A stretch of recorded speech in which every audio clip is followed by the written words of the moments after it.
Hello, everybody. Welcome to Drunkards and Dragons RoundTable with me, Metzel, my son, Legion the Lynx. This is our D&D podcast. This is the first episode. What this is going to consist of is just going into a little bit about what got us into D&D, um, how we play D&D nowadays in 2019, and kind of a little bit about how we create characters, what brought us to D&D, how we got started, and but we're going to be bringing some guests on in the future, people who have played D&D forever. We're going to bring some people that I've played with. Hopefully, we'll get some of our people that we look up to who have been in the D&D community for a long time. But today, on our episode, you get Metzel and Legion the Lynx. So what do you want to start out with? Let's start out with how we got into like nerdy stuff. All I think right. for both of us it was video games, right? Well, initially, yeah, probably video games. I mean, I started back when there was the Atari. So, Yeah. I mean, you want to talk about nerdy and old. That's that's a long time ago. But probably my first like game that I remember playing that I loved, that I got into, was very competitive with, was Cubert. Super simple game. Um, and then, uh, later when it got to be a little more mainstream, we had gotten, my mom had gotten us Nintendo, the original Nintendo, for Christmas, and I literally stayed up all night that night beating Mario Brothers, the original one. So it took us one night. I don't remember what my first game was. I think it was Halo, but I do remember No, because I it was got not Halo. you. I So, remember watching you play Thief on the computer. oh, Thief on the computer was great. That is that's kind of a D&D type It's a game. rogue simulator, yeah. Yeah, it was really good. I love that game. Yeah, it was way ahead of its time too. Um, Another thing that I remember is there was a D&D game for the original Xbox, wasn't there? Or like a D&D like game. yeah, so I didn't want to get you too into video games. So, your mom and I decided not to really introduce you to video games. Like you didn't play. I had PlayStation and Xbox, but the first game. You remember the first game system we bought you? It was the first game system you bought me was a GameCube, wasn't it? Yep, it was a GameCube. Yeah. And yeah, God, I played a lot of games on that. Yeah, Yeah, Super Metroid was really good. it didn't take you long to become better at video games than me. I mean, you weren't that good to start. That's setting the bar pretty low. Oh, stop. um, And then other things that got me, especially into like D&D type things, is I love the Lord of the Rings books. The Hobbit was the original one I read. Then I got into the Lord of the Rings trilogies. Later got into the Silmarillion, which is kind of a backstory. And that's the prequel. That's the official prequel. Hobbit's like the unofficial, but then the Silmarillion's like the official, yeah, like lore based prequel, right? yeah, it gets a lot into. I mean, I really want to read that. I've been Oh, meaning to it's read that. it's good. It's a lot of who begat who, so it's a little slow, a little tough to read, but Yeah, but it's I fun. like that because I'm building worlds. So I kind of want to like. No, it's great. I mean, it starts out, but just the lore behind it is awesome. It's actually really good. What about you? Um, yeah, I started off playing the GameCube, which didn't really have a lot of fantasy games on it. But then I think through Lord of the Rings, of you showing me Lord of the Rings with the enhanced special editions with all of the hours of bonus footage, and then the D&D game on the Xbox or whatever that game was. I don't even know if it was D&D, but it was a fantasy game that we would all play together, all four of us. Um, Uh, I don't Gauntlet. remember what it was. I think it was Gauntlet. Gauntlet. I'm pretty sure is the Yeah, one you're and talking about. that's like that was basically unknowingly my first experience into a like RPG type thing. and I fell in love with it. I loved it so much. It was so good.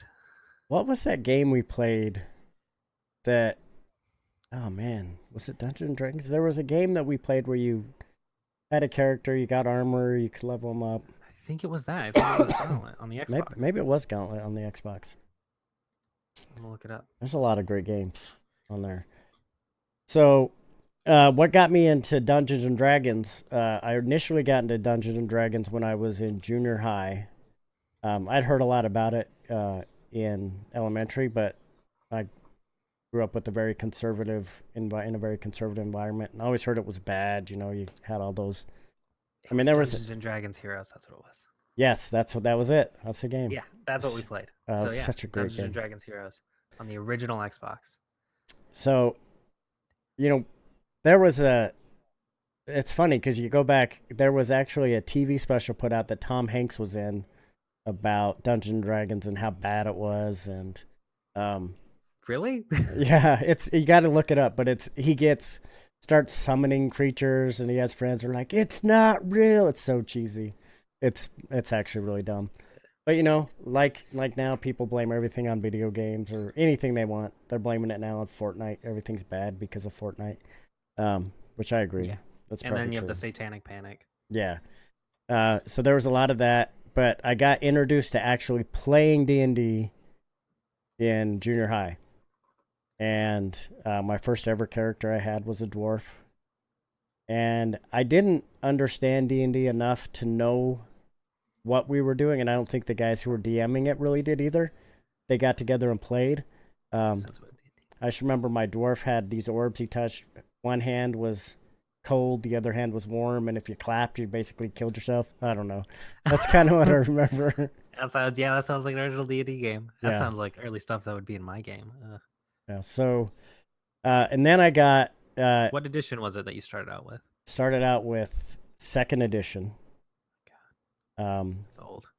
It is, and then later, when I played. You know, we played a while for that in junior high, and then I met a guy when I got my first job working at Pizza Hut forever long ago, who was really into D&D, and they had been doing a campaign for a few years, them and a bunch of people. He was looking for new players, so we joined that campaign, and again we started with 2nd edition, and that campaign went on for years. I mean, we played with them forever, and that's really where I really fell in love with D&D and just how fun it could be. I mean, we had characters that had gone on for, I think we played some of these characters for a decade. I mean, it was a long time. Is that the same one that you stole a ring from Strahd? Yeah.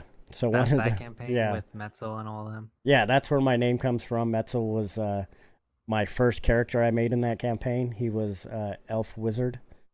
But yeah, it was that's what kind of got me into D&D now. So obviously, since you're my son, I got you into D&D, and 3.5, right? Yeah, we started with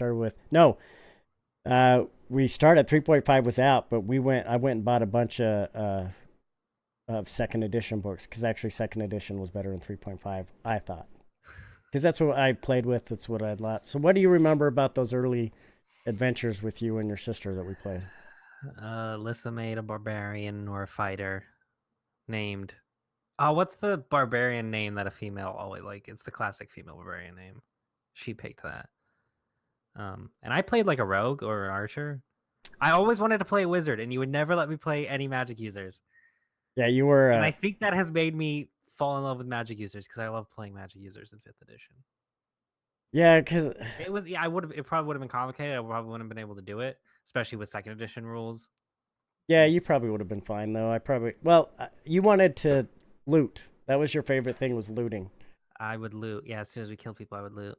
Yeah, I mean, you were like, hey, what does he have? So I had to put a lot of. Had to make sure everybody that you killed had loot to get, and then I also had to give you lots of magic items.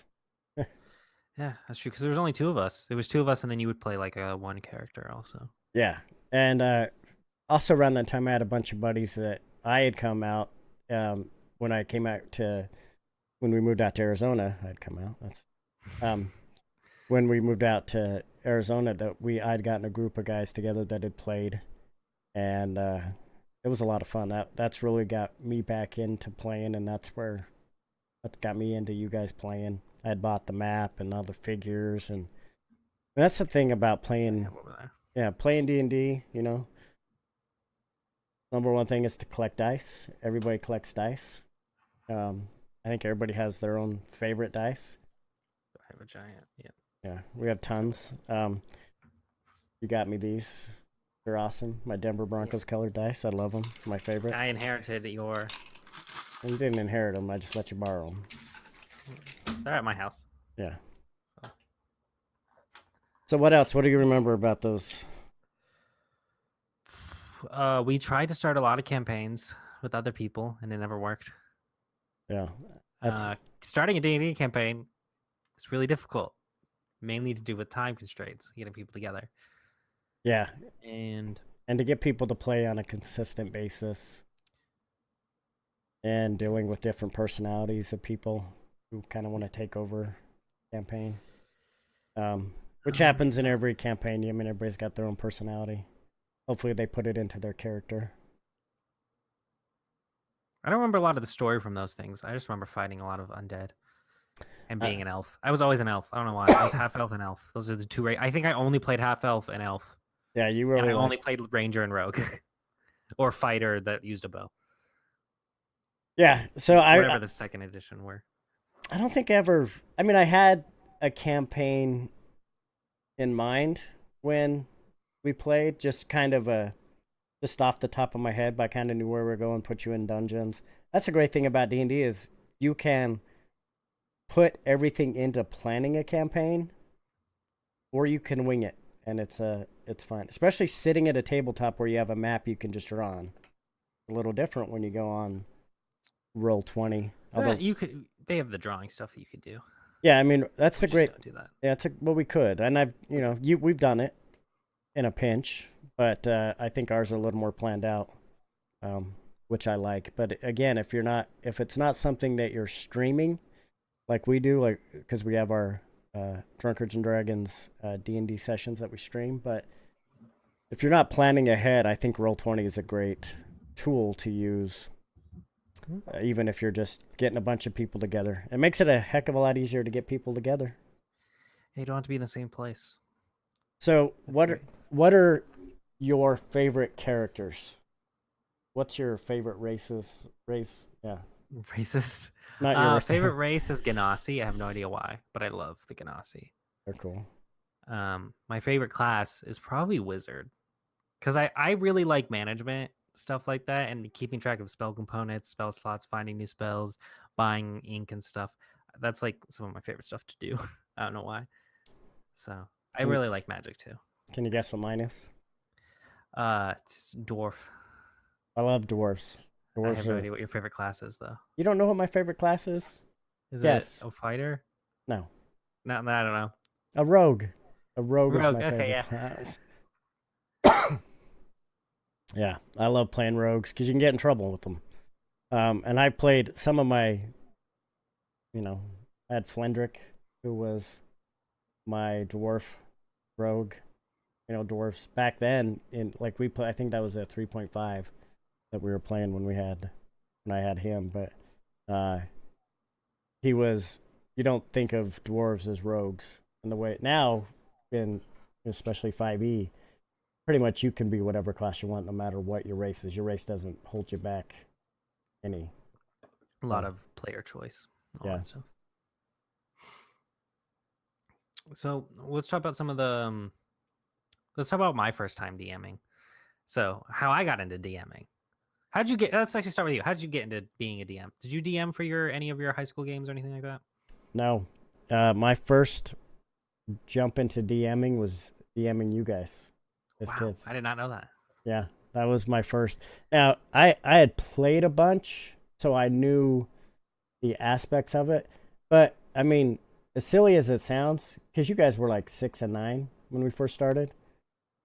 And so you guys actually helped me figure out my DM style. Yeah, because if you messed up, we didn't care. And you didn't We know. didn't know. Yeah. But what I found with that is in DMing is you don't have to be perfect, and you don't have to plan everything out. And let me tell you, when you're DMing a 6 and 9-year-old, 7 and 10-year-old, like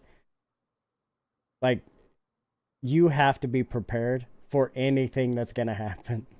Like, I mean, you think DMing adults is tough as far as they can go off on a tangent. It's a lot easier to keep them going down a particular road. But yeah, DMing you guys was probably the best way to figure out my style of DMing. Yeah, it really just So it was crazy. then you didn't DM before I had you do it. No, we played D&D when we were young, or I played D&D, or you DM'd for us when we were young, and then we took like a long break. We just didn't play it for a while, and then I discovered Critical Role. Yep.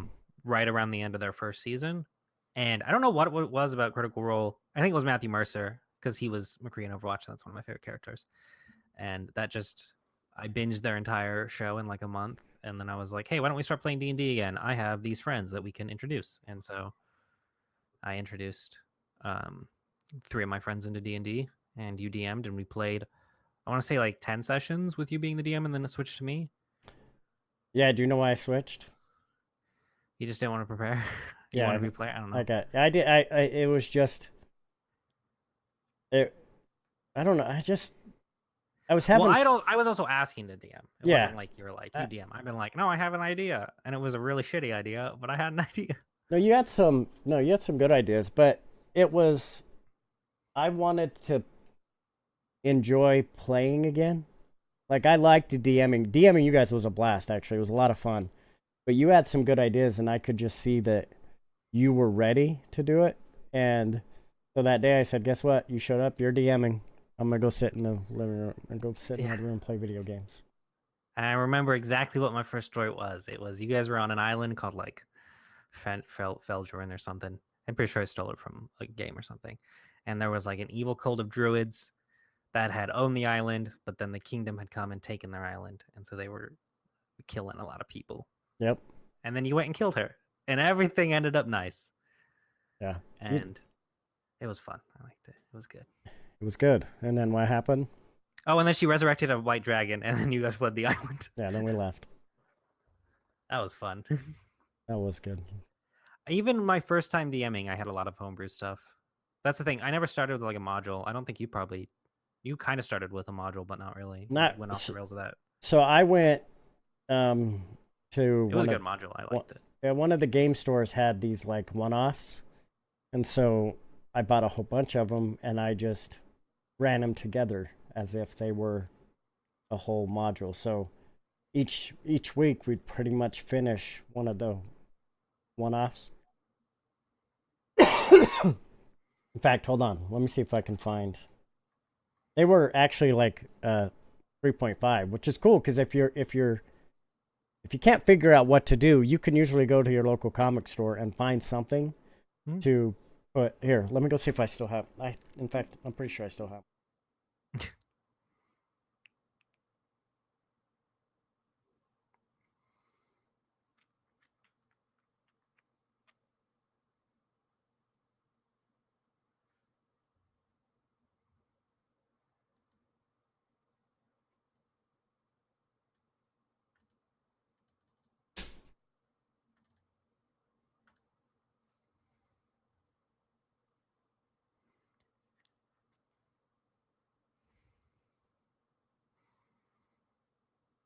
Yeah, so I have them. So this is what I found because just preparing sometimes is tough. A lot of work you got to put into it. But what I found are these little one-offs. I don't even know what they are, but I found a whole bunch of these at one of the comic book stores, and they give you everything. And so this is just for a D20 system. This isn't even necessarily Dungeons and Dragons. Dungeons and Dragons. It's just a D20 game. So I ran you guys through a bunch. In fact, shit, I might. Most of them. I might take you through some of these again on Sunday because these are great. But it gives you magic items. It gives you a big boss. It just so if you're having trouble, look for stuff like these. Like these are Legends and Lairs instant adventures. So what I did with you guys is I literally ran through. I think there's a couple that I didn't put you through.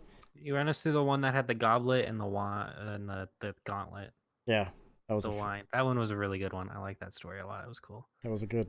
I changed it up a bit, but that's a good thing is it gives you the basics. And even with stuff like you see, we have Waterdeep Dragon Heist up. We're running through that one currently on Thursday. Um, what I like about that is when you take a pre-made adventure, you don't have to follow it to the T. You can change it up. We're running through Curse of Strahd. Yeah, and I literally have already looked at Curse of Strahd and been like, this is great. I'm gonna change this a bunch. Yeah. Because I just want to make it like really cool. Yeah, Sour, we're live. So yeah, I already have plans for changing Curse of Strahd and stuff. Not too much, but kind of. Yeah, I'm excited for it. So we do Curse of Strahd Tuesdays, every other Tuesday, along with our homebrew campaign. Mistrum, which is homebrewed Yeah. in my world that I created. So let's talk about why you decided to create a world.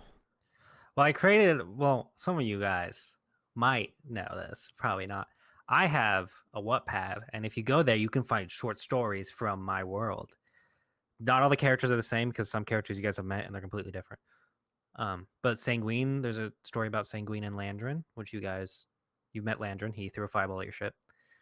And there's a short story about some elves.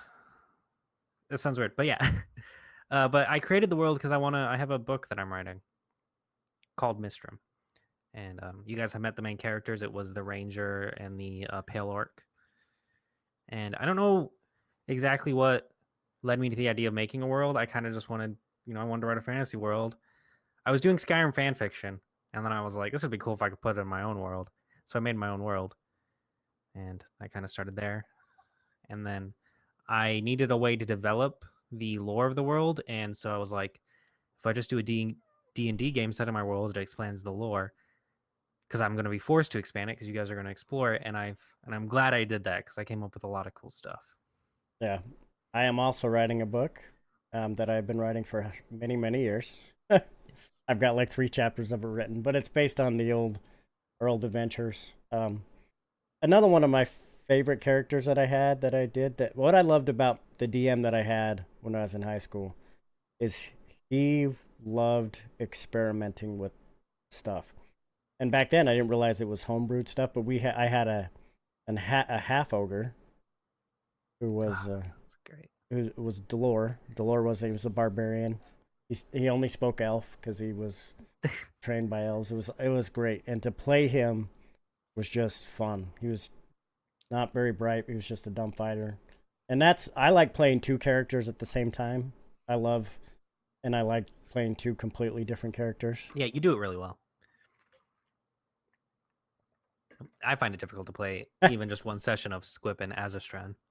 Sour Sugar says he remembered he was looking for a D&D podcast and ran across Drunkards and Dragons. Well, thank you for stopping by. We will be doing this 2 a month. Yeah, we don't know when exactly but 2 a month. We're trying to nail down the day, but yeah, sometimes Mixer is a little weird. Loading. Yeah, I don't have a lot of D&D characters. I have Televinian, which was a life cleric. And then I have all the D&D characters that I made when I was young that I do not remember. I have all my NPCs. Those are my characters. Sour Sugar is a she. Sorry. It's a bad habit I have. I should just say they. That's what I like about D&D being a DM though, is because I have all these cool characters planned that I'm just using as NPCs. And then if I want to play them in a different game, I can just, play them in a game. So, what is it when you go to create a character? What kind of stuff do you think about when you're putting into a character? Uh, two things. It's either going to be an idea, or if I can't come up with an idea, I'll just look at the classes and subclasses and see what looks fun. Like, I didn't really ever think I'd play a paladin, and then I started looking at paladin, and they're really fun. So I created a backstory for them, and I Paladins are created Azastran. See, paladins are hard. I mean, they're good, but they're fun to play. But man, they're hard. To roleplay. Yeah, I think because you have to. There's a lot of stuff, but I guess it's no different. Like I love playing clerics. Clerics are fun to play for me. I like going You're around. kind of playing, but not really. Yeah. Uh, yeah, I have a character, Ildrin. He's a divine sorcerer, Asimir. Um, yeah, he loves Palor. He loves telling everybody about Palor. There's a couple things like I like also playing female characters. I don't know why, because I can't. Because in real life I'm not. Because you gotta, yeah. You don't want to play the game as a basic white dude when you live as a basic white dude. So you want to play creative stuff. So yeah, you make whatever you want to make. That's the great thing about Dungeons and Dragons. You can literally just be whoever you want to be. Sour Sugar says he likes how her character fits into a story. How my character fits into a story for me, and that's kind of what I think about that. Yeah, I like to see what other people are playing too, and like where are we lacking? You know, so you're not there's not 5 fighters. Need diversity. Because I've been playing for so long, I really don't care. Yes, exactly, like puzzle pieces. I don't care what I play.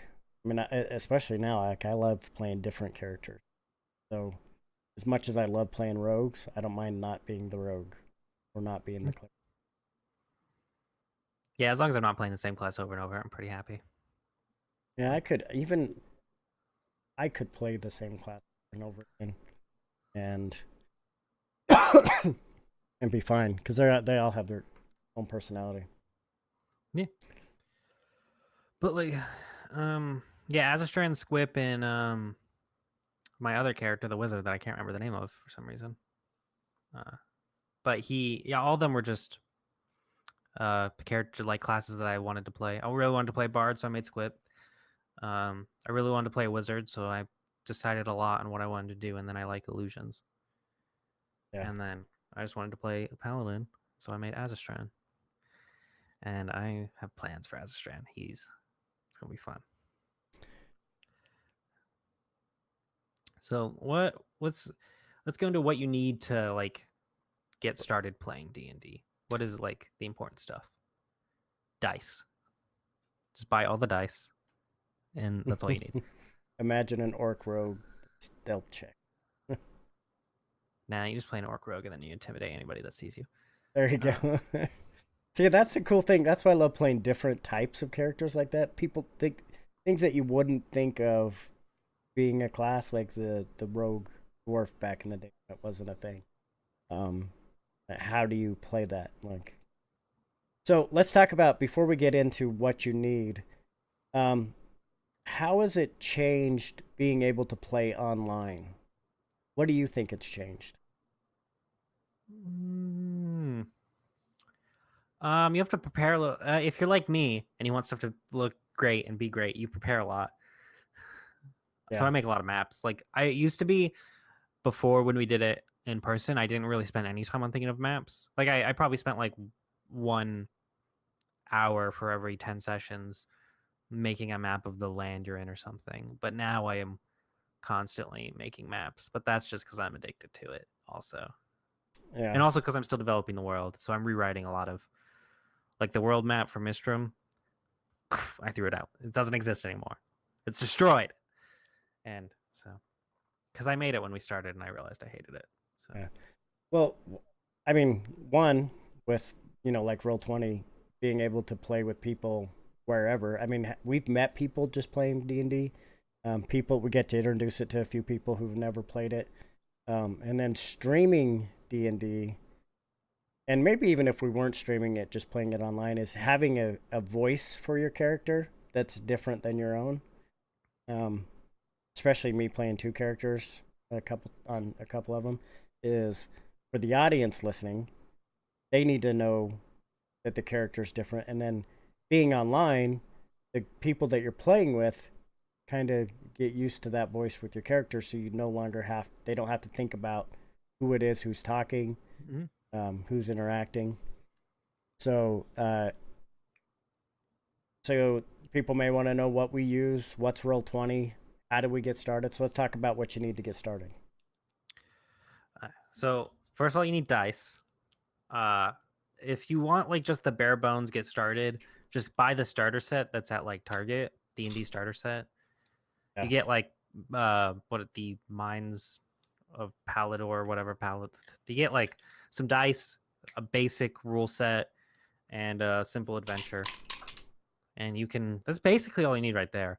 But if you want to spend a little bit more money, you can get the player's handbook, which is, if you want to spend like $50 and get this is a really good starting spot. And then if you want to be a DM, and you can DM with just this, but if you have more money, you can get the DM's guide and the monster manual, which will help you a lot. Monster manual will help you probably more because it has monster stat blocks, and then the DM's guide is more rule based. So, and then if you have more money, hold on, this is a lot of books. You can buy a bunch of extra stuff. You can get official D&D stuff like Mordenkainen's Tome of Foes, Volo's Guide, and Xanthar's Guide, which all have monsters and races and stuff. And then Xanthar's Guide has more classes. And I think, this is not official news, but I'm 99% sure they're going to come out with basically Xanthar's Guide too, because they keep releasing a bunch of classes on Unearthed Arcana. And then you can usually find homebrew stuff, like this one. I have the Critical Role Campaign Guide. But there's a bunch of homebrew stuff that you could find online that's not official, but who cares? It's your game. You can run it however you want. So minimum, if you're going to be a player, you need a player's handbook. You don't really need it, but yeah. It helps. You can get most of the stuff you can find online, but it really helps to have that book to go through it. There are all kinds of character sheets that you can find online to download. You can find pre-built too. I think the starter set has pre-built characters too, if you just want to. In the back of the player's handbook, there's character sheets you can make copies of.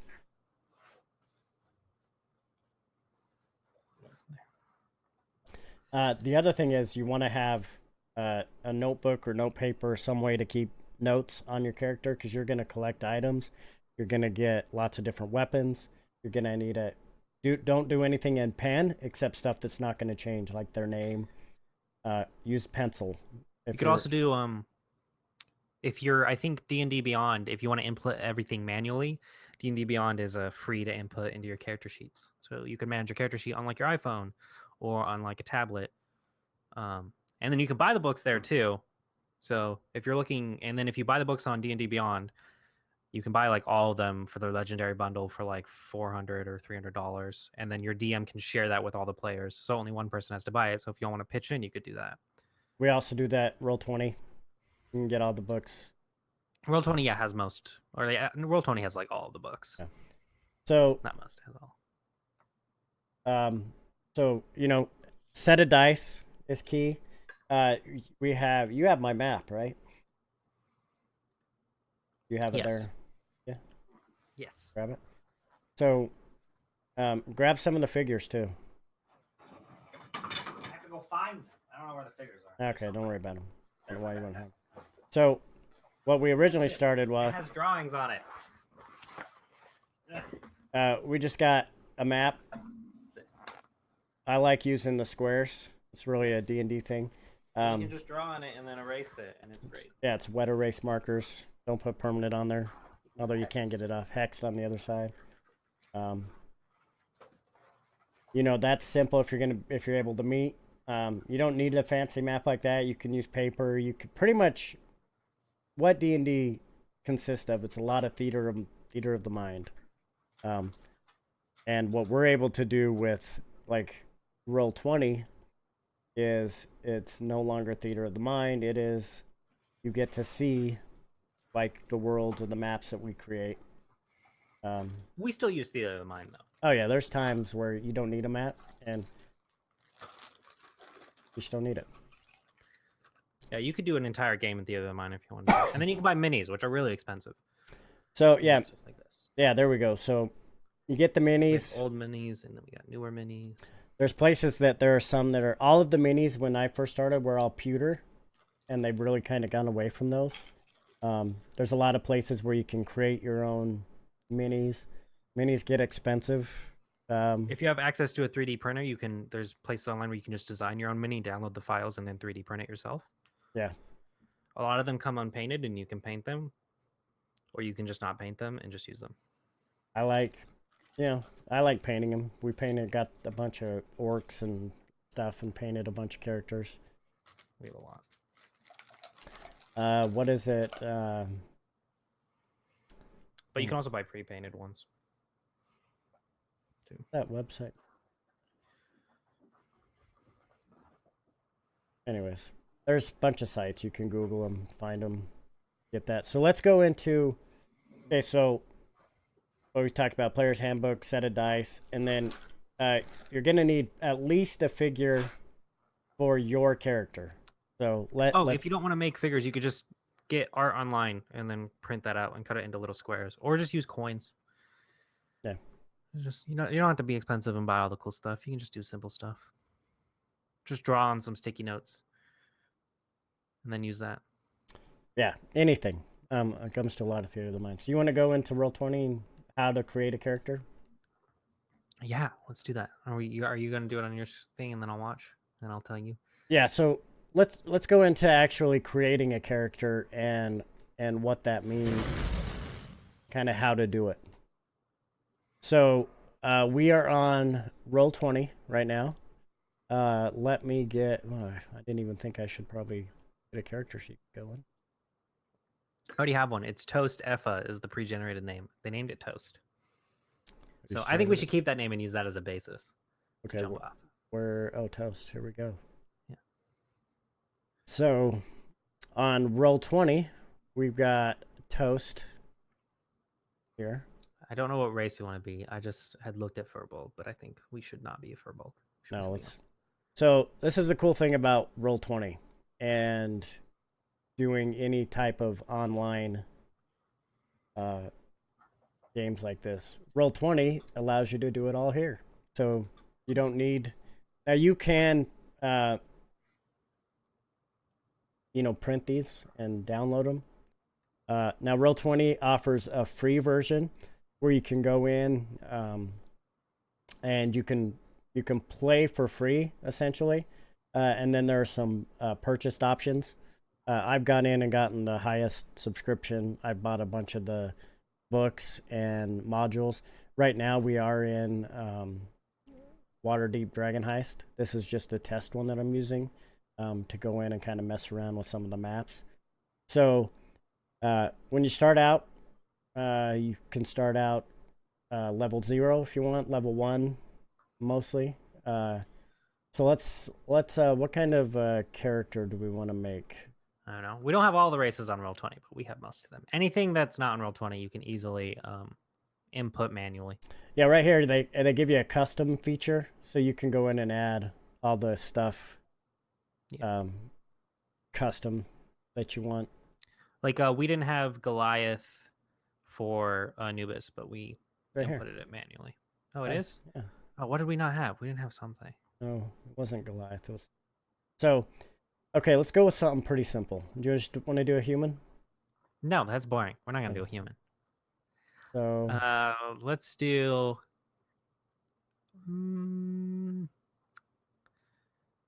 half-elf. Okay. That's a general, but it's not a human. Humans are boring. All right. So click on half-elf. Half-elf is found in the player's handbook. So we have our ability scores. So they have a +2 to charisma. Yeah, each race gets bonuses, starting bonuses.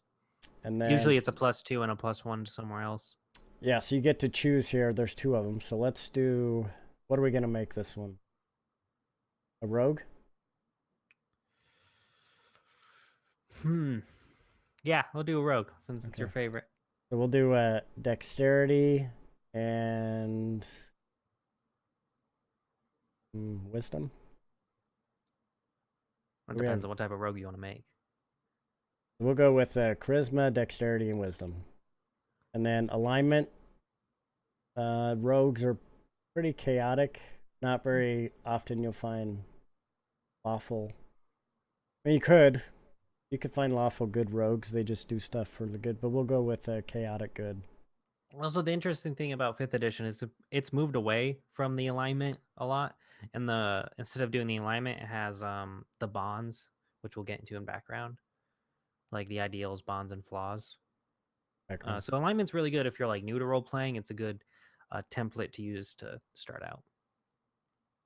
So we might have to change these, but we're initially going to start with stealth and sleight of hand for skill proficiencies because we know we're going to be making a rogue. And those things are important. So then Oh, now we have to start thinking about his backstory or her backstory. Oh. Let's do what would be something. Let's do giant. That seems like it'd be an interesting way to work into their backstory. okay. So we know that they speak common, elvish, and giant. Dwarves have dark vision, 60 feet. Elves, dwarves do too. I'm just saying. I was just pointing out the dwarves do. Everything has dark vision in fifth edition, basically. Yeah, it's very. I think humans Dragonborn don't. Dragonborn For some don't. reason. Humans don't. Because they're dragon, they just breathe fire. They can. Yeah, but dragons have like true sight and everything, and Dragonborns don't have They anything. don't have any of that. Well, they didn't get all the good stuff. And then they have Fey ancestry, which gives you advantage on saving throws against being charmed, and magic can't put you to sleep. So, a few things to know. What Roll20 does is they give you everything here. You can go read on some of the traits. It talks about your ability scores, and tells you size, medium, what their speed is. So a lot of that stuff that if you need to know more about it can be found here. Talks about your movement, alignment, all that kind of stuff. Age. Elves can live up to over 180 years old. They reach adulthood around 20. So reach adulthood just a little bit later than humans, but they live off a lot longer. So, kind of cool to know. So let's go into our class. So we are going to choose a rogue. So now, you want to go into the weapon, explaining what the weapon proficiencies are and why? So, I gotta make me brush up on my weapon proficiency rolls. You can just go in, click in the character, and then you can. That's what I'm doing. Yeah. Weapon proficiencies. Fifth edition has made it really easy. There's simple weapons, and then martial weapons. Simple weapons, mostly. I think everybody has proficiencies in at least a few simple weapons, and some classes have proficiencies in most simple weapons. Like I think wizards only have proficiencies in like daggers and stabs and slings. And so simple weapons are your classic dagger, staff, club, mace. Martial weapons are more like short swords, glaives, and more complex stuff like that, and then longbows and crossbows. So we made it real easy. If you buy the player's handbook, which is in this pile of books over here, it has a list of all the weapons. Also, I think the highest damage die you'll get on a simple weapon is a D8, which is two-handing it, and then martial weapons, I think the highest is a D12 with a great axe. So martial weapons do more damage. Yeah. So with our rogue, what we have access to are simple weapons: hand, crossbow, longsword, rapier, and a short sword. Yeah, so the longsword and rapier, I believe, are martial weapons. So we don't get access to all martial weapons, but we get access to a longsword and a rapier. So we're creating a rogue. So when you start looking into your skills, you want to think about how are you going to play this character? What things are you going to want them to do? I like persuasion. as something to use with the rogue because you get caught. You're going to need to be good at persuading your way out of stuff. I also like performance, or I don't really like intimidation. I don't know why. Some people like choosing intimidation as a skill as a rogue. I just don't think, to me, the way I play my rogues, I don't try to intimidate people. I try to persuade them more than intimidating them. What about you? For rogues, I go with classic stealth, sleight of hand, We click. thieves tools. Yeah, so we kind of picked those. If you didn't pick those, if you picked something else for your elf, you can pick those here. But I also like acrobatics and athletics. Yeah. Because I would just pick one of those. uh, I don't think you need both because athletics is strength and acrobatics is dex, and we're dex focused. So I think yeah, you I just guess stick we're with decks. Probably acrobatics. not. You're true. Probably, Yeah. they're not really. So, deception is a good one. Yes, because you might need to pretend to be somebody else. Yeah. But yeah, persuasion rogues for me just seems fitting. But I mean, it's D&D. You can play it however you want. And then I also Want to be like cutthroat? Do cutthroat. I like investigation. Yes, Uh, for in, finding like hidden saves or stuff like that. yeah, looking for traps, stuff like that. And then we're proficient in thieves tools, which helps us with, picking locks, stuff like that. And then our expertise. At first level, you choose two of your skill proficiencies, or one of skill proficiencies you are proficient in with thieves tools. Yeah, so expertise allows you to double your proficiency in it. So this is stuff that you're really good at. I think the rogue and bard are the only two classes that get to pick them at early levels. I think other classes get some, but only with specific skills. You want to pick stuff that you think your character is going to be doing a lot when it comes to expertise, and usually for rogues that is probably going to be stealth. Usually for the first one, unless you want to play like a more swashbuckler rogue, then maybe you want to pick like persuasion. Like I think for Umber I picked persuasion, but we didn't get to see that because he got ganked. He died. So, or sleight of hand. If you like pickpocketing, um, all of my rogues are pickpockets that I play. So If you want to steal a ring from Strahd, then you yeah. should pick sleight of hand. So we're gonna go sleight of hand, and then we're gonna Yeah. do thieves tools. So what's cool about thieves tools is you get to click on that, and you get that proficiency for picking locks and stuff. You can choose to use your thieves tools. Gives you a little better. Yeah, and then thieves tools might also, depending on the way your DM rules it, might come into hand with disarming traps. Yeah, I would say so. If I was DM, Yeah, it's all. I mean, it just depends. makes sense because If you were DMing right, it would, but nah, DM it however you want. I don't care. And then thieves have what's called thieves can't. Thieves can't is basically a secret language between thieves. Yeah, and it can be And communicated in any form. yeah, it can Morse be. code, symbols, spoken phrases, all that. And I mean, I know with me, we like to hide some of that stuff in symbols. Like as you go into a building, there may be something that's a mark on the wall or something on the door that only you recognize as a thief, or other thieves would recognize. Some place where you can maybe have some allies, or maybe get some cool loot.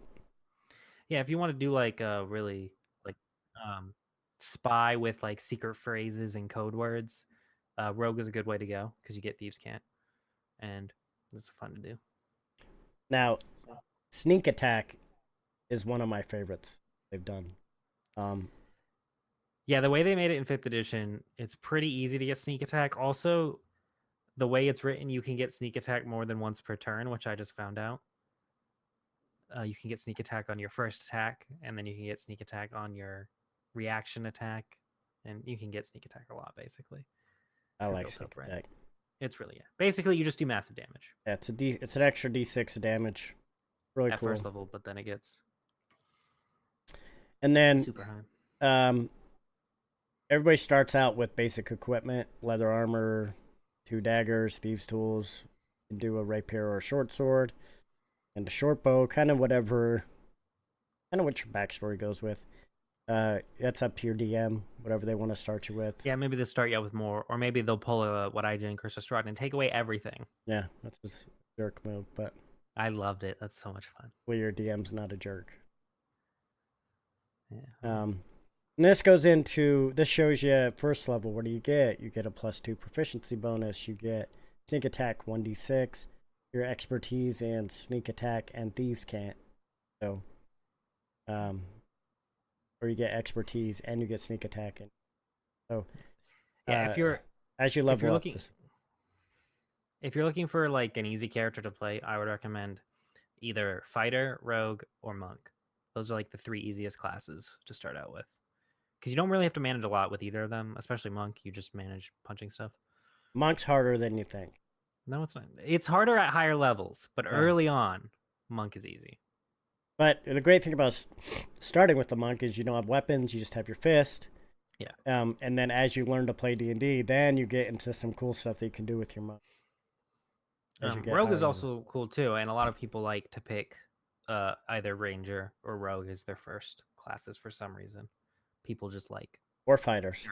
Yeah, fighters are pretty easy too. Yeah, just a basic fighter. When you get into barbarians and stuff like that, they get. And then if you really want something really complicated, you pick druid and cleric. Those are like and wizard. So let's go on to our abilities.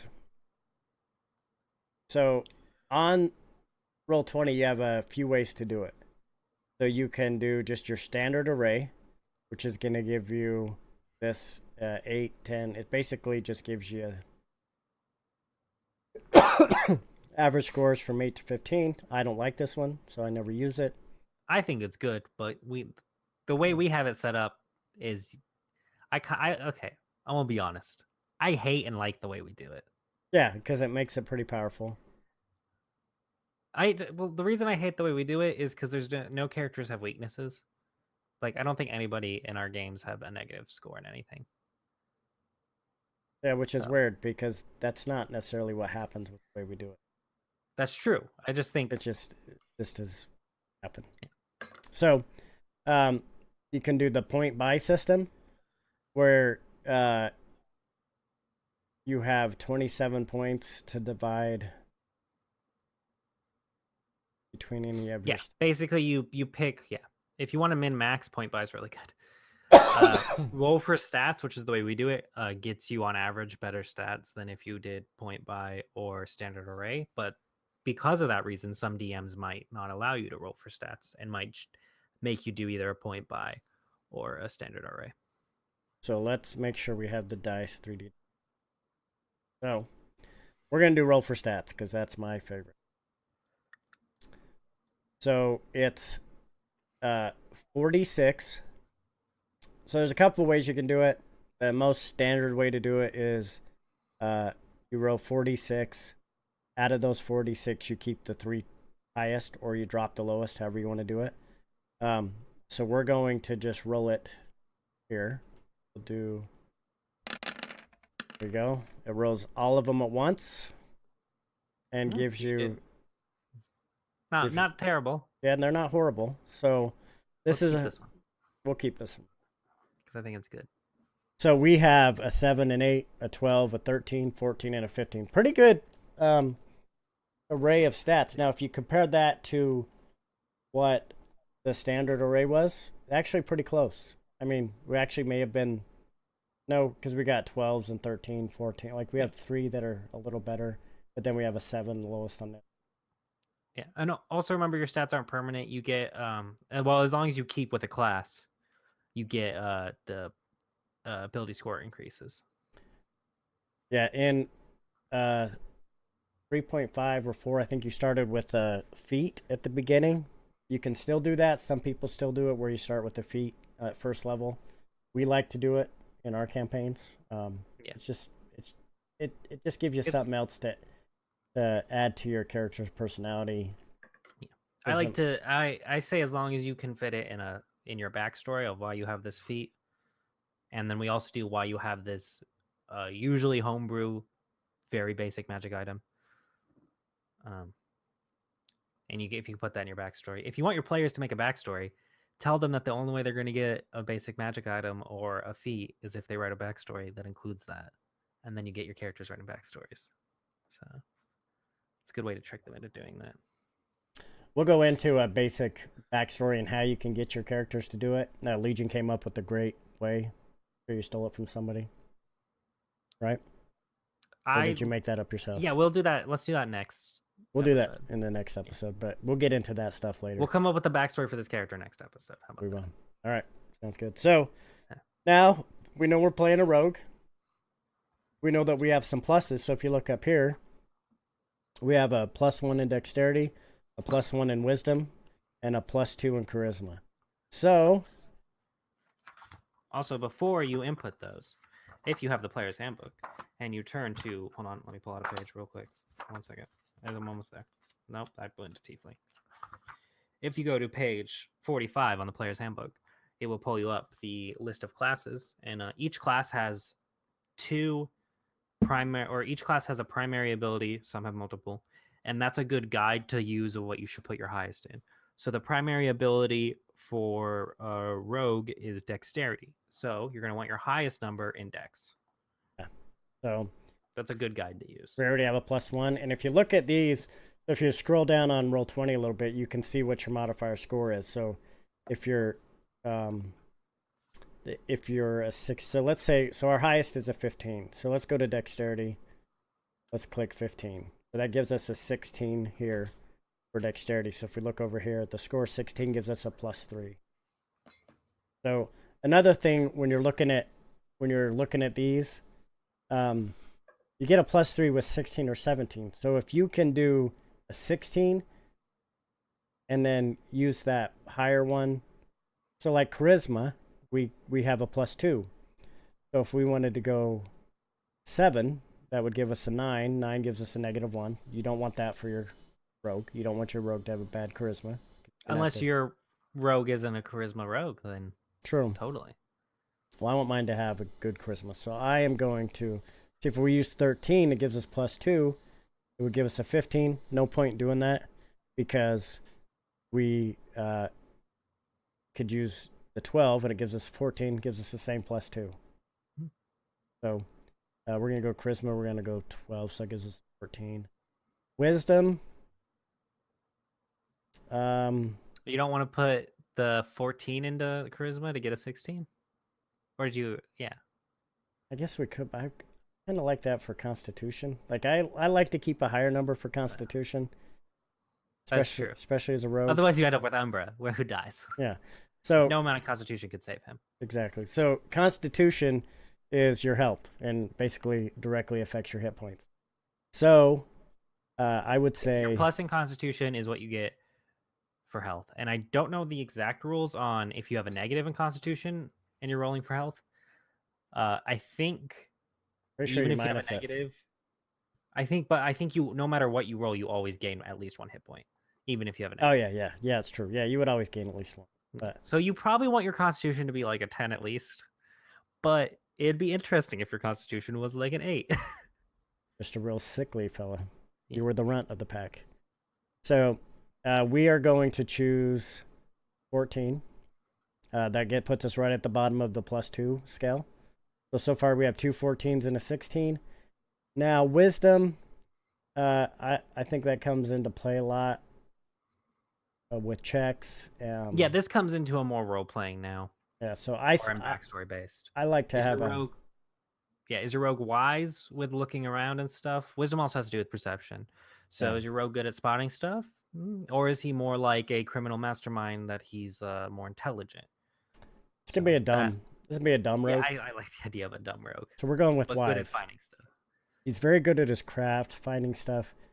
Not too smart on. But he's never gonna be like the crime lord or anything.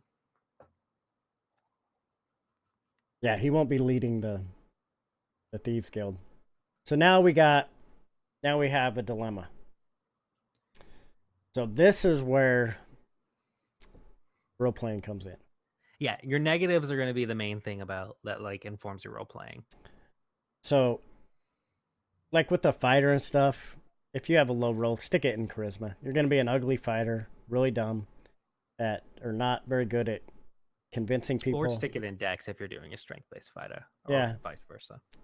but so now we have two. We have a 7 and 8. We don't have any pluses in those to help us out. So we got to decide. We're going to be negative on either one. So we're either -2 or -1. I think we're going to go with -2 intelligence. If you want to see somebody play a low intelligence character really well, look into the first campaign of Critical Role. There's a character named Grog, played by Travis Willingham, and he plays a low intelligence character really well because he does it without screwing over the party, which is always when you're role playing, you always want to make sure that if you are screwing over the party, it's Based on something the, that isn't going to mess them up too much, and it's more, and your party understands that you're playing your character, but you should always try to work with your party. so when I played Delore, the half ogre, he was very dumb. But he was a fighter, so he knew he was never coming up with plans on what to do. And there were some times where if somebody's fighting him, like one time we were crawling over a pile of rocks, he just picks up a rock and throws it because he knows I gotta kill that guy. Just didn't have a weapon, just picked up a rock, rolled a nat 20 and killed the goblin. But there's different ways to play stupid characters. So, so with the thief, I played thieves with low intelligence before. Is the way I played him is he did stuff that was detrimental to himself, not necessarily the party. So he would see he had I gave him a weakness in finding treasure, so he would sneak off sometimes and break into chests without checking for traps. Open it, he gets, poison in the face, passes out. Luckily, most of the time the party would realize he was gone and go back and try to find him. Or try to steal a ring from Strahd without understanding that Strahd is a very powerful bad character. Yeah. And he rolled a nat 20 and got it anyways. So then we're going with strength. Still going to be weak. He's not going to be taking on the big fighters. He's not going to be lifting any. Yeah, he's definitely going to be jumping over a lot of stuff. Yeah, and it's not like dodging attacks. Not going to be kicking in any doors.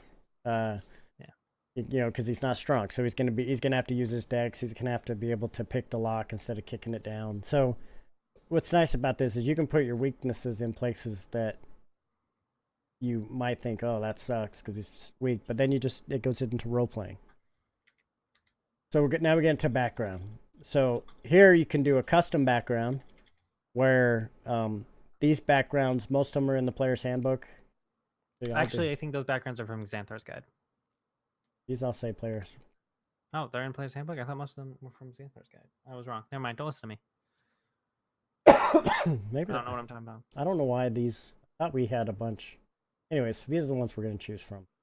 So, all different kinds. You can pick. Now, you don't like. These backgrounds don't have to be too strict. For example, you could pick. I can't see that, so I'm gonna have to open. So it's a acolyte is the first one. Typically, that's a like we can click on each one of these. Tells you. Whoops, I didn't. You could pick the pirate, but just because you pick pirate doesn't mean you're a seafaring pirate. Like we picked Umbra, for example, was a pirate, but he was a airship dude, and he wasn't really a pirate. But we picked the pirate background because it worked.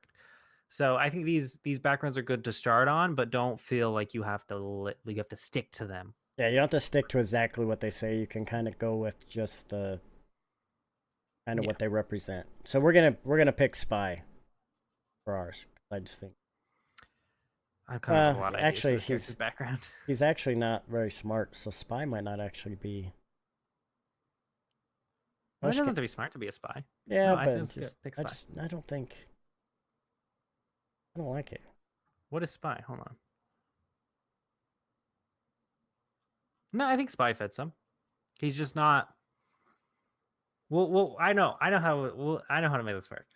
All right, so we're sticking with spy. Yeah, we're gonna stick with spy. Says, although your abilities are not much different from those of a burglar or smuggler, you learned and practiced them in a very different context. As an espionage agent, you might have been an officially sanctioned agent of the crown, or perhaps you sold the secrets you uncovered to the highest bidder. So, you know, if you're playing a dump spy like we're playing now, is you could be like, he just took a mission and went and collected whatever information was. Now, he may come back with information that is no good, collected the wrong information. Also, Just depends the on. reason I think a really good thing about him being a low intelligence is the reason he was hired a lot was because he wasn't smart enough to leak the plans because he didn't know what was going on. He was just doing it for money. So True. that's why people hired him a lot because he's not gonna leak. He's dumb. He's very good at He getting doesn't see into the big places. picture, Yeah. I like it. All right. but he's good at what he does. I have a really good idea for next episode.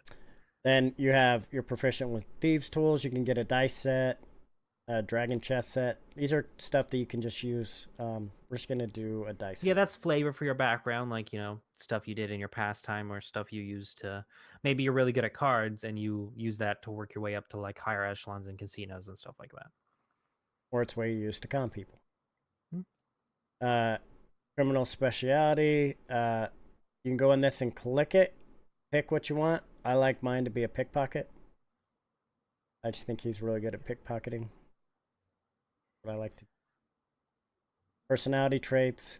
Now this is where you can just click roll, and it literally rolls 1d10. Yeah, you can do random. So this is where previous editions mainly focused on alignment. 5th edition has honed in onto the ideals, bonds, and flaws, which again is if you're looking for a way to role play, even if you don't use the ones that are given in your background, just come up with the custom ones. It's really good guides. So I like, if you're new to D&D, is to use the pre-made ones because it helps you Yeah, definitely develop your character. So we're gonna go with whatever we roll. So the first one we rolled is, I always have a plan for what to do when things go wrong.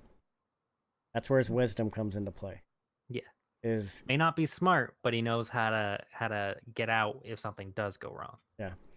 Okay, let's re-roll. Let's roll this one. He's good at seeing exits. So, man, this is fitting in. This is fitting into where he's not very smart. It says, I don't pay attention to the risk in a situation. Never tell me the odds. I love it. And that's why playing a spy. So now you're kind of starting to build the background. So he's not very smart. But for some reason with D&D, I find that when you roll these and you start assigning your stats, like your character just... It just fits. It just fits. Works. So, you'll find when playing D&D, you'll create a lot of accidental good stories that seem like they were written out on a script, but really they were just you and your friends playing. We've had a lot of those in stream. So, ideal, we'll click on that. Greed. I will do whatever it takes to become wealthy. That's an evil. I don't like that, so this is where I'd go in and probably choose it, because that's something that this kind of gives you like what type of character. So when it comes to like alignment based ones, I think we should stick with it, but we'll just say that he has his limits. Okay. So like, even though it says evil, it doesn't mean you have to be an evil character. Like, he'll do whatever he wants to get wealthy, but he'll only do it to rich people. Or to just whatever, like he'll take any job, unless it, any job, as long as it fits into his. Okay, so yeah. The bond says, I'm trying to pay off an old debt I owe to a generous benefactor. See, that's all right. So he does a lot because didn't access the risks, and he got into a lot of money owed. So now he works as a spy for somebody. Blah. I have a tell that reveals when I'm lying. Oh, that's roll. That makes sense though. He's like the idiot that's always honest. Yeah, but he just people can tell when he's lying. Yeah, so there's something he does when he's lying. We can build that into this character. You can create it yourself of what he does. Excuse me, this cough I just can't get rid of. All right, let's go. That's pretty much all that. Equipment you get is a crowbar, dark common clothes including a hood, and a belt pouch. So that's some equipment that comes with this background. So that'll get put into your equipment. Now you get to choose equipment. You can go with your class equipment, which is your rapier, short sword, short bow, short sword, burglars or dungeoners pack, or you can go to starting wealth, where you roll your wealth and then you go buy all your stuff. I like to just do class equipment. There's a table in here that has basic items and weapons with all their gold costs listed with armor and all that stuff. Yeah. Now, depending on how you're doing in the campaign, if you want to go buy all your stuff, you can roll for starting wealth. I always Some just people like it a bit more realistic. yeah. So we're just gonna stick with class equipment, and then we'll kind of pick. So we're gonna stick with the short sword, and you don't have to get with these. We'll go short bow, quiver, and 20 arrows. Um, um,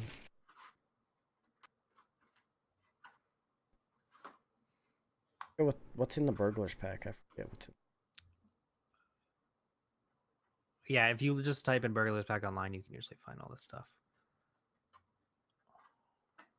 I'll look it up.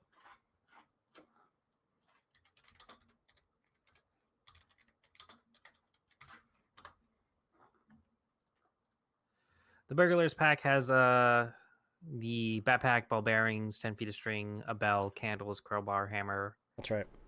Yeah, this one's a good one because you get a lot of creative stuff. You get string, 10 feet of string. Doesn't sound like a lot, but you have 10 feet of string and a bell. And you also have 1,000 ball bearings, which is, you can do a lot of damage as a rogue with 1,000 ball bearings. Great for creating traps, stuff like that. Yeah. So we are gonna go with that. Hit next. It says the arcane is a mystery to you. This gives spells. We don't have any spells.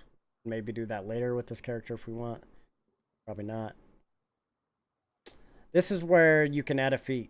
We're not going to do a feat because it's not in here. So, and that's really up to your DM whether you want to do that. You can add feats at first level.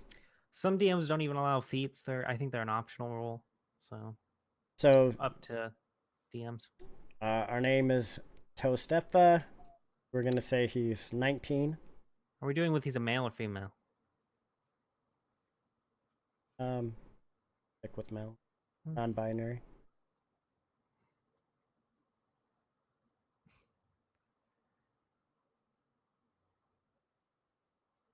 All right. Well, elves. I always kind of like to make them taller. He's half elf though, so Yeah, he's a half elf. Yeah, it's true. We're doing a half elf, so we'll make him 5. Well, he's really frail though, so his strength. So he's probably skinny. So we're he's gonna definitely lanky. yeah. So we're gonna make him 5'9" and then we're gonna make him weigh 135 pounds. Yeah, he's very skinny. Color eyes should we go with? Let's go with brown eyes. You don't see a lot of brown eyes. Let's go with brown eyes. And black hair. Yeah. Skin is light color. Yeah, he's just a. I know if you get the Sword Coast Adventurers Guide, they have a bunch of half elf selections that you could do. Like they have half drows and all that stuff. So you can get like all that stuff. All right, next. Okay, so this gives us a breakdown of kind of what we. This is why Roll20 is great because it tells you if you accidentally picked something twice. Like if you pick stealth in your race ability score, and then you also pick stealth in your background, it tells you that. So it says you have chosen stealth, you already have it from your background, and then you have chosen deception, you already have it from your background. So then we go back in. Go into race and first. Race. So which one did it say we had? Stealth? Yeah. Did we have performance or did we do that already? I don't think we did performance. So we'll do performance. And what was the other one? Class, which we had picked something. Deception, I think. Oh, deception. So I do insight. I like insight. Yes. Does insight use your intelligence or does it use your wisdom? I think it uses your wisdom. Yeah, I'm pretty sure it's. We can go back to review. Okay, it says we're good. We haven't selected anything twice. That's where you want to pay attention. What's nice about the background, it gives you two things that we obviously didn't realize that we had those, but this is what Roll20 tells you. It's nice. Always have somebody check over your character sheet. Your DM hopefully will do it. Now we're going to apply changes. And here we go. This is our character sheet. So we can see here, I can make.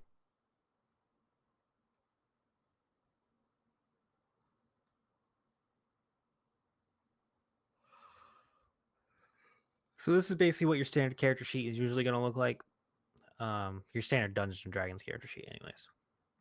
So on the left, you have your main stats. Some people put the big number in the big box. Some people don't. It's really how you do it. Top will be your class, race, all that stuff.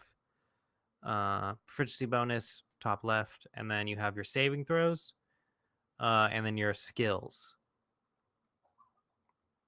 Hit die is going to be in the middle right there. That will increase. Same. You have the same number as your level.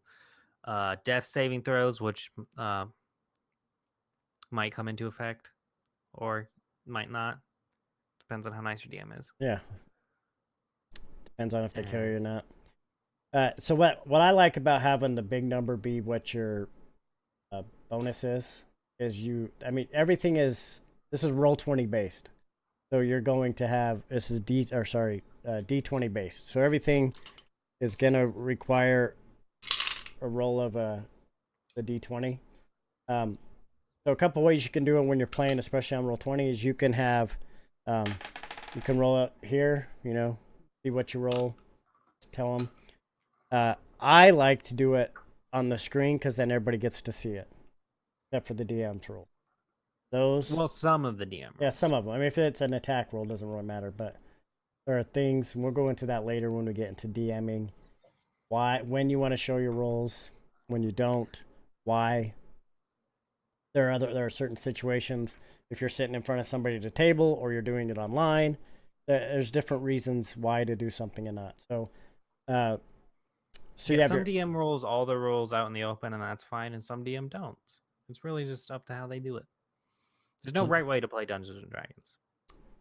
Right. What I love about especially 5e is there are a set of rules, but you can kind of put those rules into effect in your own way. Every time, like I played with a few different DMs in my history of playing, and everybody does it different. And it's not wrong. They're all right.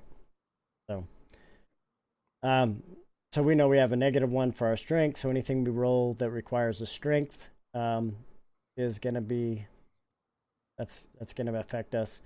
Dexterity. So we picked acrobatics, which is dexterity, based on our dexterity.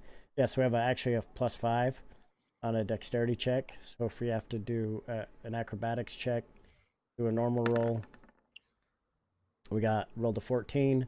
We have +5, so we get a total of 19. So we did investigation. We have a 0 in, even though we proficient in it. Oh, that's funny. We're proficient in it, so it gives us not a negative. +2. Yeah. Yeah. So it makes us even. So we do a normal roll. But as we go up, that will change. As we go up in levels. We got a 4. So yeah. So that's where being proficient, some things that you may have a negative in. That's the only thing. Like we suck at religion, history, anything to do with intelligence, arcana, we don't know. We're dumb. And any strength-based weapons we suck with.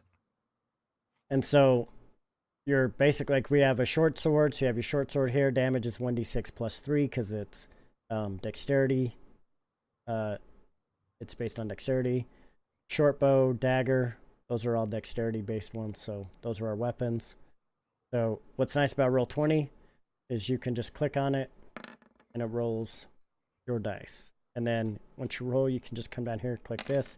It'll roll what your damage is. That was a sneak attack. We had sneak attack. Pretty cool.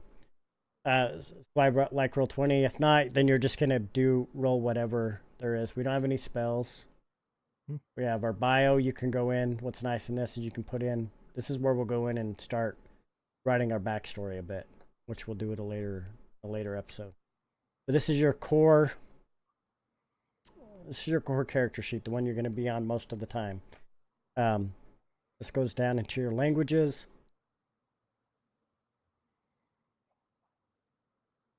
Excuse me. So we have giant as a language. So we got to remember that when we're writing our backstory. I already have some ideas. I have some good ideas for that. So down here it goes into what you have, like your thieves' cant. If you ever need to know what these are, you can just click on them. It'll tell you what they are. So this is what's nice about doing it online. When we didn't have this when I first played it, so you had to write everything out. You had to have your player's handbook. My player's handbook had tabs on it everywhere that I knew, okay, what does this mean? I'd go to it, open it up, read it. Sites like Roll20 make it really easy to do this kind of stuff. It's just makes it a little easier. What else? I don't know. I think we're getting pretty close to wrapping it up. So you have your passive wisdom, which is useful for your DM. Definitely yes. That number. It's really your perception. So what that is when you go into somewhere, there's always a DC for you to see something, or if you have a really good perception, like your character might notice everything. Ours is just average, a 12. Yeah. So if somebody's trying to sneak without you knowing, the DM would roll a dice and they would have to get above your passive perception. Alternatively, this is also an official rule. If you roll a perception check, you cannot roll below your passive. So you cannot roll below. So we cannot roll below 12 on perception, right, which is pretty good. It's decent score. So above average. Yeah, for rogue, click on here. Level 1, half elf, rogue. Now, when it comes to experience points, we'll go into this again in a future episode. We do milestone, but if you're into like nitty gritty managing stuff, then experience point is also good for you. Yeah. I also think all the modules, or at least most of them, the ones that I've seen, do milestone. Yeah, it gives you like I know, especially with here. I'm gonna click off this. I think we're done with this character sheet. All right. Yep. See a toast. A couple things we'll need to find is we'll need to find a token for him. Now you can find something if you're playing on a tabletop. You'd find a little figure. This we'll just go find an image online, put it on here. But so excuse me. With Waterdeep Dragon Heist, the way this module's set up, this is a pre-done module, is it gives you milestones. So as you're DMing through this, you'll know when your characters level up. That your DM will tell you if you're a player in this. Don't worry, you're gonna level up, and your DM will tell you when you reach those milestones on how to do it. Now, again, you don't have to follow what the module says. You can do your own. Oh, you already got one? Yeah, I found one on the. If you go to Roll20, if you're a member, they give you some pre-made stuff. I figured that one works. This is a good generic rogue one. This is a good one. So we will add this. Edit this. Go into selected. Here we go. Save changes. Now this is our character. All right, so we will be posting this on YouTube. We're going to be doing this twice a month, every other week. We haven't decided what day. Tonight normally is Sundays where we play in our Listrum campaign, but we had one of our players who is dealing with a family emergency, sick kid, so he couldn't make it. So we decided tonight would be our official launching of our podcast. So you get to catch it live here. Probably,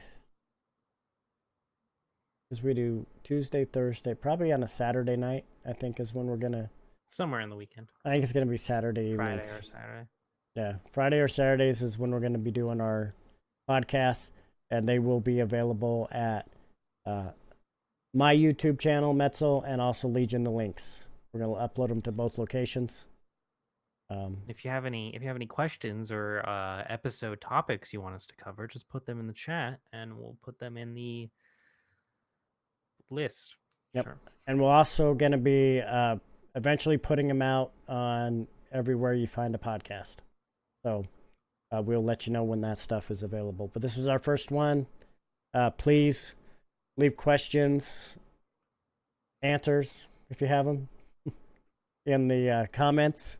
But we appreciate you stopping by. Don't forget, you can get our merch. We have Drunkards and Dragons merch available. Hats, shirts. We do have our first character shirt. Hold on, let's get back to Squip. He's But, best. you know, Drunkards and Dragons shirts are available. Drunkards and Dragons hats. We have Metzel gear. But he has his Legion has his Metzel hat on. We will get some Legion the links hats eventually. Should get his logo made for him. Yeah. But don't forget, check out Roll20. Don't forget Play D&D. Yeah, play D&D. If you have any questions, you can always reach out to us. I'm on all social media. Legion's on Twitter, YouTube, and Twitter. You on Instagram too? Yeah, I'm on all of them. On there. Facebook, Instagram, Twitter. Reach out to us. You can find the links down below. Hit us up. Hit us up with any questions. If you have topics you want us to cover, leave them there, and we will include them on future episodes. But thanks for stopping by. We will see you guys in a couple weeks. But we will be playing Drunkards and Dragons on Tuesday. Tuesday. We're playing Mistram. We're going to be in our Mistram campaign. We will see what they found in the cave and the goblin Gorg. Yeah. Oh, he's so much fun. Yeah, we fought a goblin in a mech suit. It was pretty OP. I will post. I have the stat log for him. I'm gonna post it somewhere. All right. Thanks for stopping by. Thanks for chatting. We will catch you guys next time. Have a great evening. See you.